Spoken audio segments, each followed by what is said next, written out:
And I had a question, and I just spaced it. Ken, go with your next question. Ken's tagging into the ring. Boom. Since you brought up editing, and you may not remember this, but I'll give it a shot.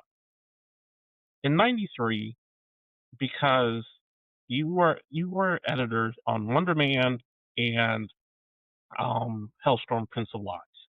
Now, Yes. you may not remember, but we're asking because you left Hellstorm, Prince of Lies around issue 9, 10, 11, but Patsy Might have Walker. been a little sooner than that. Yeah, Might have been a little sooner than that. Might have been around issue 8 or so, yeah. 7 or 8. But And there were like three different writers. You had Nieves, you had Kaminsky, and Warren Ellis.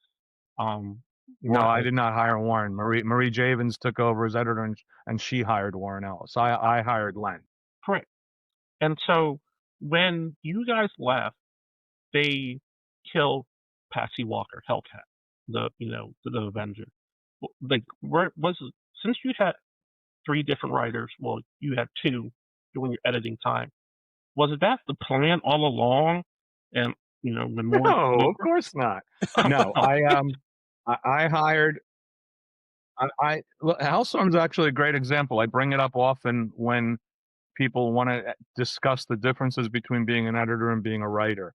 I failed that title because I chose to propose it to Marvel as an editor. And that was a mistake because it's a book I always wanted to write. That's why I had come up with it, doing it the way it was going to be done, et cetera, et cetera. I wanted it to be a mature reader label book, blah, blah, blah, blah. And it's a mistake to ever edit a book that you want to be writing. And I hired a pretty raw, untested writer who had done some indie work that I really respected and who I liked as a person quite a bit. I respected him a lot in terms of how he thought, how he presented himself, and that was Rafael Nieves. And he really wasn't ready to do what is expected of someone who has to do a monthly Marvel book. And I compounded that because he wasn't writing what I thought it should be. And my job as an editor should have been to help him find the way he wanted to do it. And so I failed him at that. And in his own way he failed the book because he wasn't able to produce a regular book that was cleanly telling the story in a concise 22-page manner. And as a result, I needed to fire him and hire someone who I knew could do that, and who had originally proposed for the book. I had four people propose for the book in a proposal system we had set up where everybody got paid for their proposals. And I chose Raphael, but Len's proposal was really strong when he had pitched me the book. And in hindsight, I probably should have hired him to begin with because his views on how to approach it were much more simpatico to mine, combined with the fact that he had a really strong understanding of the structural needs of a story in a 22-page format. And that's why I hired Len to do it. I didn't fire Len. Marie fired Len, and I wouldn't have fired Len because I think him and Peter Gross were doing really good work.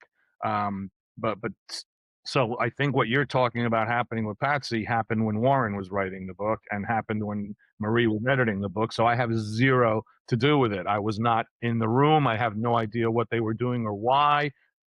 So I know. I mean, I know what they're doing and why. They're just trying to shake shit up.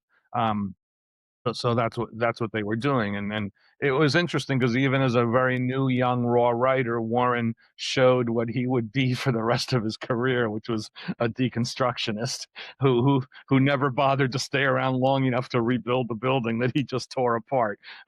So it's not what I would have preferred to do had I been continuing to be the editor. Well, yeah, thank you for that. Like, we had Adventure Forever. We were wondering about that, and thank you for remembering that. Thank. I'm pretty sure that when Kurt brought up the idea of doing the Thunderbolts annual that would bring her back, I kind of think I remember saying she's dead with a question mark because I really didn't even know. I was like, really? I didn't know because I usually had a very kind of unwritten rule where I didn't really read anything that came out immediately after I stopped editing a book or writing a book.